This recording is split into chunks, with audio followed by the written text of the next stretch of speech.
On aura besoin d'une demi-baguette, 2 cuillères à soupe de pesto, 150 g de steak haché, un oignon émincé, des billes de mozzarella, 70 g de fromage râpé, du sel, du poivre, des tomates séchées et 2 cuillères à soupe d'huile d'olive. On commence par préparer donc le steak haché. Donc je commence par mettre un petit peu de sel et du poivre. Alors faut pas trop saler parce que le pesto est pas mal salé quand même. On récupère donc une cuillère à soupe de pesto, on le met sur le steak haché et avec la fourchette on vient ici mélanger. Ensuite on le presse bien contre les parois, on va essayer de lui donner une forme de saucisse. Dans une poêle bien chaude on met l'huile d'olive et on vient avec souplesse et délicatesse déposer donc notre steak haché.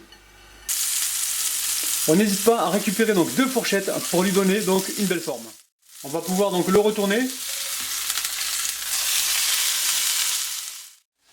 On entaille le pain sur le centre. À présent, on tartine l'intérieur du pain avec du pesto. Alors, le pesto contient du basilic, de l'huile d'olive, des pignons de pain et un petit peu d'ail. Ensuite, on récupère donc notre steak haché. Donc, si c'est cassé un petit peu pendant la cuisson, c'est pas dramatique. De toute façon, il va finir au fond du pain, on le verra pas. Alors, on va le déposer donc à l'intérieur. On va essayer de le répartir donc comme il faut. Il faut vraiment qu'il y en ait partout.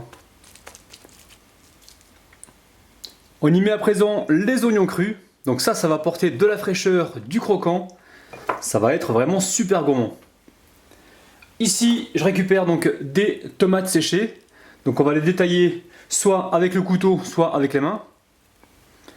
Allez, moi je vais en prendre 3 au total. Et ensuite, ici, alors je croyais que c'était des billes de mozza, et finalement c'est une mozzarella. Donc je la récupère, et je vais couper donc des petites rondelles. Et je la dispose directement sur le pain. Avec la cuillère, j'aplatis comme il faut. Et ensuite, je vais pouvoir y déposer donc le fromage râpé. Donc pendant ce temps, j'ai mis mon four à préchauffer à 200 degrés. Et je vais rester devant le four pendant environ 10 minutes. Il faut que tout ça gratine. Ça y est, le hot dog est cuit. Donc je l'ai laissé refroidir environ 5 minutes. Et maintenant, on va le couper en deux.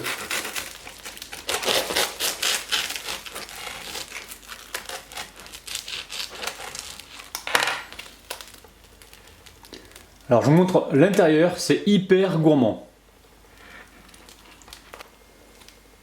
Je vous rapproche le hot dog de près et c'est parti. Alors en bouche c'est que du bonheur, on a vraiment que des saveurs italiennes. Donc ce hot dog, j'espère vraiment que vous allez le refaire. Vous allez certainement vous régaler, c'est vraiment sûr.